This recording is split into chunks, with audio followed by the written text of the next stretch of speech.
Nah, jadi pemirsa dalam sejumlah wawancara, Sekjen DPR RI juga menyebutkan ya, apa saja sebetulnya alasan pemberian tunjangan perumahan bagi anggota DPR. Kita simak satu persatu pemirsa. Jadi kalau untuk alasan utamanya, ini karena perawatan rumah jabatan anggota dinilai membutuhkan biaya yang besar dan sudah tidak ekonomis lagi. Kondisinya disebutkan bahwa ada keluhan-keluhan seperti rumah jabatan yang atapnya ini bocor, kemudian cat tembok yang sudah pudar bahkan terkelupas, ada juga rayap, tikus, bahkan kerap kali rumah jabatan ini banjir di musim hujan. Jadi sudah tidak ekonomis lagi kalau kemudian harus diperbaiki atau dirawat setiap bulan, setiap tahunnya. Kemudian pemirsa, Sekjen DPR juga pernah menyebutkan alasan lain dari pemberian tunjangan perumahan adalah karena melihat proyeksi pemerintahan yang akan pindah ke IKN. Jadi apakah ini menyiratkan DPR akhirnya mau juga untuk pindah ke DPR, untuk pindah ke IKN maksud saya, karena sebelumnya kan ada informasi bahwa DPR ingin tetap berada di Jakarta. Tapi IKN ternyata jadi salah satu alasan mengapa rumah jabatan ini ditiadakan dan dijadikan tunjangan perumahan. Lalu pemirsa, berapa sebetulnya besaran tunjangan perumahan untuk anggota DPR RI dan apa saja ketentuannya? Kami kembali mengutip dari Sekjen DPR yang menyebut bahwa besaran pastinya memang sejauh ini belum ditetapkan atau belum ditentukan ya. Pihak Biro Perencanaan Sekjen DPR ini masih melakukan survei harga sewa rumah di sekitaran Senayan, Semanggi sampai di daerah Kebayoran karena ini adalah wilayah-wilayah yang dekat dengan kompleks parlemen di Senayan. Kira-kira berapa harga idealnya ini masih akan disurvei dan baru akan ditentukan nanti, utamanya ketika alat kelengkapan dewan ini sudah lengkap disusun. Akan tetapi pihak Sekjen DPR ini juga sempat membandingkan dengan besaran tunjangan perumahan yang diterima oleh anggota DPRD di sejumlah daerah. Kisarannya pemirsa adalah 50 sampai 70 juta rupiah per bulan. Jadi ya kurang lebih untuk anggota DPR RI mungkin akan berada di kisaran 2 digit ini juga pemirsa per bulan. Nah sementara itu akan seperti apa skema penggunaan tunjangan ini? Sekjen DPR juga menjawab bahwa bisa untuk menyewa rumah atau mengontrak ataupun bisa untuk mencicil rumah. Jadi nantinya uang yang sudah diberikan, tunjangan yang diberikan per bulan ini bisa digunakan sesuai dengan bagaimana nanti anggota DPR ini menemukan hunian mereka. Nah pemirsa, sebenarnya bagaimana sih kondisi terkini dari rumah jabatan anggota DPR RI yang sudah ada?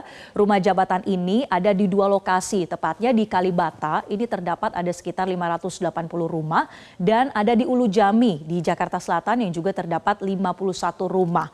Tim Liputan Metro TV sempat mendatangi salah satu unit rumah jabatan di Kalibata, yang isinya ini terdapat ada sejumlah fasilitas ya, atau ruangan-ruangan yang bisa dikatakan cukup lengkap, ada ruang kerja, kemudian ada 5 kamar tidur, lalu ada garasi, dapur, hingga terdapat ada 6 toilet. Ini baru fasilitas yang ada di dalam rumah. Belum lagi yang ada di kompleksnya, ini terdapat fasilitas taman dan juga ada penjagaan petugas pengamanan selama 24 jam. Nah kondisi beberapa rumah memang ada yang tidak terawat, tapi sebetulnya Sekjen DPR ini menyediakan anggaran perawatan setiap tahun pemirsa, yaitu 25 juta per tahun atau sekitar 1,5 sampai 2 juta rupiah per bulan. Ini tergantung perawatan apa atau komplain apa yang didapatkan. Kalau kemudian ada keluhan, baru anggaran ini digunakan untuk perbaikan atau perawatan. Nah terkait biaya perawatan rumah jabatan ini menarik pemirsa untuk kita dalami. Karena para pengamat dan peneliti ini bahkan menemukan sebetulnya sudah ada rencana anggaran hingga miliaran rupiah untuk pemeliharaan rumah jabatan. Kami mengutip dari siaran pers Indonesia Corruption Watch bahwa jika diasumsikan besaran tunjangan perumahan anggota DPR ini adalah 50 sampai 70 juta rupiah per bulan per anggota, maka ada potensi pemborosan anggaran sebesar 1,3 triliun hingga 2,6 triliun rupiah. Untuk penghitungannya ini kita tunjukkan ya berikut ini pemirsa. Nah untuk membahas selengkapnya sudah bersama kami di studio Metro TV Koordinator Divisi Korupsi Politik ICW Egy Primayoga. Halo Mas Egy, selamat datang di studio Metro TV. Apa kabar Mas? Terima kasih. Ya, Mas Egy, ini kita sudah buatkan ya grafis bagaimana penghitungan ICW soal potensi pemborosan biaya perumahan DPR ini. Bagaimana hitung-hitungannya Mas sampai dapat potensi pemborosan anggaran 1 sampai 2 triliun? Ya, jadi dalam melihat permasalahan ini kita bisa bisa melihat dari berbagai aspek ya.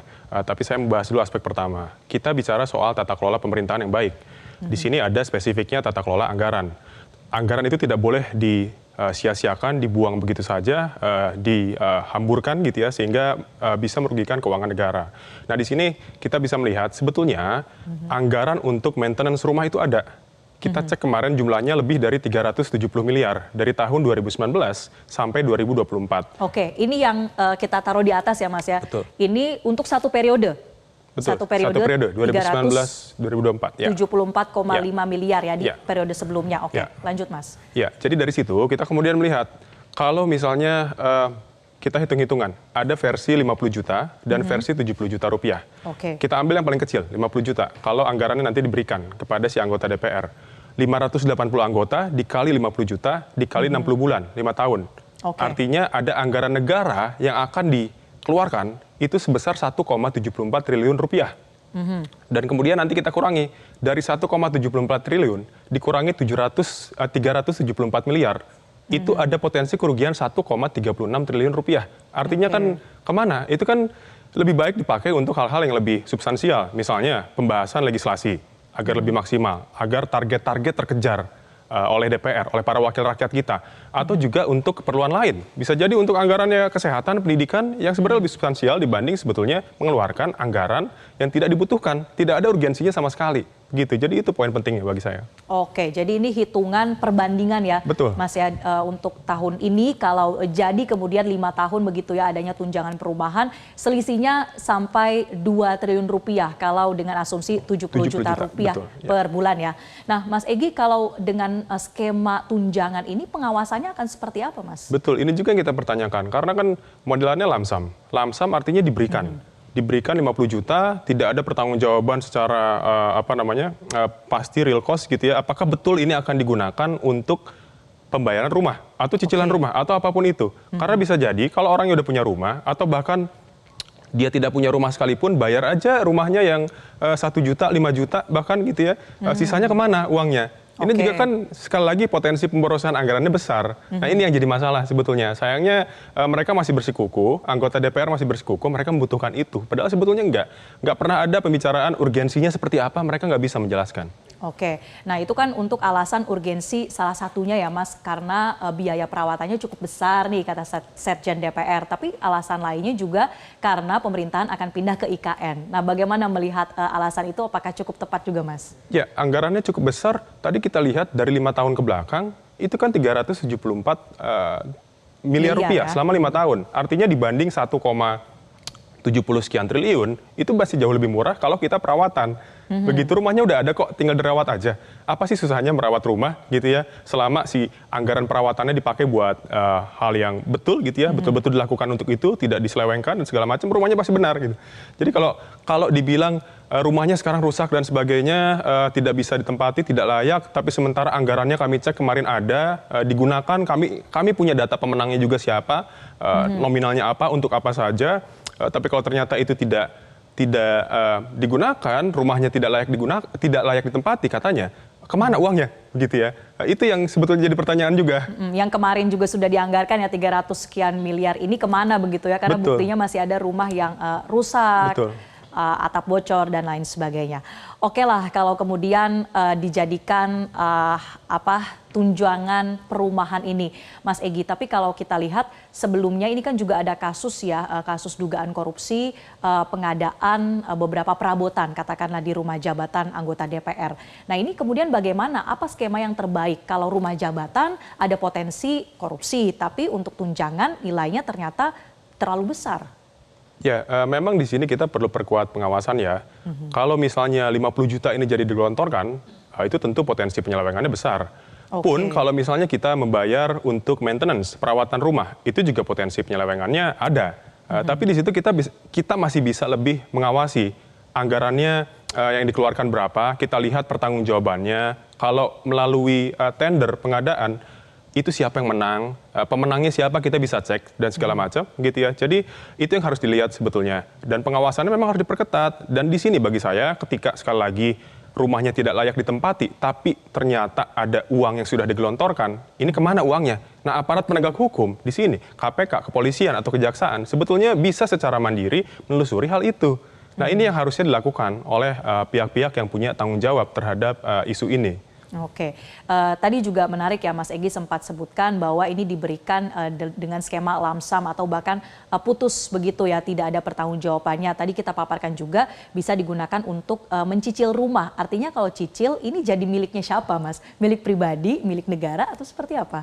Ya, artinya kan kalau cicil rumah itu jadi milik pribadi si anggota DPR-nya. Begitu itu kan jadi kepentingan pribadi si anggota DPR-nya, bukan kepentingan umum begitu ya. Kalau misalnya tadi rumah yang digunakan, ya itu kan nggak kemana-mana, rumahnya ada di situ, begitu. Dan kalau misalnya ini ternyata dijadikan jadi untuk 50 juta atau 70 juta dikeluarkan, lalu rumah yang di Kalibata dan Ulu Jami itu dikemanakan? Itu kan ada rumah yang sebenarnya bangunan fisik ada di situ, aset negara juga di situ, diabaikan. Dibuat hancur sedemikian rupa atau seperti apa, itu juga kan tidak ada penjelasan dari sekjen, dari anggota DPR ataupun yang lain begitu. Jadi sekali lagi ini kita bicara soal tata kelola pemerintahan yang baik, tata kelola anggaran yang baik supaya tidak dihamburkan uangnya sia-sia, karena bagaimanapun uang yang dikeluarkan nanti itu berasal dari pajak rakyat, pajak yang kita bayarkan sehari-hari. Mungkin rakyat merasakan kesulitannya, tapi anggota DPR tidak merasakan itu. Oke, ya Mas Egy, kalau soal gaji tunjangan DPR ini kan sebetulnya selalu menjadi hot issue ya, selalu disoroti oleh publik. Bukan hanya gajinya, tapi juga mungkin bagaimana perbaikan-perbaikan fasilitas di gedung DPR. Sebenarnya ada apa di balik ini Mas? Apakah ini memang salah satunya mungkin menunjukkan bahwa ongkos politik itu memang mahal, jadi ya tunjangannya pun sebetulnya cukup besar begitu. Bagaimana Mas? Ya, kami curiga sebetulnya kalau upaya ini adalah upaya untuk menambah dana politik mereka. Karena sudah jadi rahasia umum. Kalau misalnya anggota DPR mau masuk menjadi anggota DPR, kampanyenya uangnya besar. Nah, jangan-jangan ini digunakan untuk menutupi uang yang sudah dikeluarkan selama kampanye. Atau misalnya mereka juga membayar iuran kepada partai politik melalui uang ini, gitu ya. Sehingga gajinya nanti lebih kecil. Lebih besar yang diterima oleh dia, karena sebelumnya itu diambil dari gaji mereka yang sebetulnya sudah besar juga. Kita kalau ingat gaji anggota DPR itu sampai 60 juta rupiah per bulan, belum dengan uang perjalanan, belum dengan dana reses, dana sebagainya lagi gitu ya, masih banyak lagi yang dikantongnya besar begitu. Jadi sebenarnya mereka juga tidak butuh secara finansial dari gaji mereka kalau misalnya tidak digunakan untuk menutupi biaya kampanye, merawat jaringan patronase mereka, atau juga tadi pada partai politik, ya sebetulnya nggak perlu ini 50 juta. Dari gaji mereka cukup kok, gaji tunjangan dan sebagainya, begitu. Oke, cukup juga mungkin untuk perawatan rumah-rumah yang sekarang ini rusak atau seperti apa Mas? Saya rasa cukup dengan jumlah seperti itu ya. Oke, ya Mas Egy, ini kan juga di tengah adanya isu tunjangan perumahan DPR, kita juga melihat ya bagaimana psikologis publik saat ini sedang dihadapkan pada tapera begitu. Kemudian juga ada iuran-iuran lainnya misalnya untuk pensiun, untuk hari tua yang kemungkinan akan diwajibkan oleh negara. Bagaimana melihat situasi saat ini Mas? Apakah ini masih menjadi prioritas untuk tetap diterapkan? Ya, ini saya rasa masuk ke aspek kedua, pada aspek etika publik. Etika publik itu kan bagaimana seorang pejabat melakukan tindakan yang patut, yang etis gitu ya. Karena tujuannya adalah untuk pelayanan publik, bukan untuk yang lain. Nah, di sini kita melihat apakah yang akan dilakukan oleh anggota DPR melalui 50 juta per bulan atau bahkan lebih, itu patut atau tidak, itu etis atau tidak, itu adil atau tidak. Karena kita lihat tadi, ada orang-orang yang akan kesulitan karena penghasilannya dipotong sekian persen oleh tapera, dana tapera. Belum lagi misalnya kita lihat ada yang kesulitan karena tidak mendapatkan rumah tempat tinggal. Ada yang tinggal di pinggir jalan, ada yang rumahnya juga rusak. Kalau kemarin kita lihat gambar anggota DPR rumahnya yang tidak layak, itu jauh lebih layak dibanding orang-orang yang tidak punya rumah sama sekali atau rumahnya yang hancur berantakan begitu. Itu juga belum kalau kita lihat permasalahan lain, ada guru honorer yang kesulitan mendapat penghasilan, hidupnya sehari-hari atau masih banyak lagi. Jadi ini nggak patut, nggak etis sebetulnya dilakukan oleh anggota DPR kalau kita melihat permasalahan itu yang semakin lama semakin menumpuk. Begitu. Oke, terakhir Mas Egy, jadi langkah apa yang kira-kira akan diambil oleh teman-teman para peneliti, aktivis, atau koalisi masyarakat sipil ini akan seperti apa menanggapi tunjangan perumahan DPR? Ya, kalau kami menolak tegas keputusan ini, rencana ini gitu ya. Karena memang ini sekali lagi tidak ada urgensinya sama sekali, berpotensi buang-buang anggaran dan tidak patut dilakukan di tengah-tengah negara kita yang sedang sulit. Begitu banyak orang yang kesulitan, banyak orang yang tidak punya penghasilan yang layak dan sebagainya. Jadi bagi saya ini harus dihentikan, tidak boleh lagi dilanjutkan. Gitu. Baik, terima kasih Mas Egy Primayoga, Koordinator Divisi Korupsi Politik ICW sudah bergabung bersama kami di Metro Siang. Jelajahi cara baru mendapatkan informasi. Download Metro TV Extend sekarang.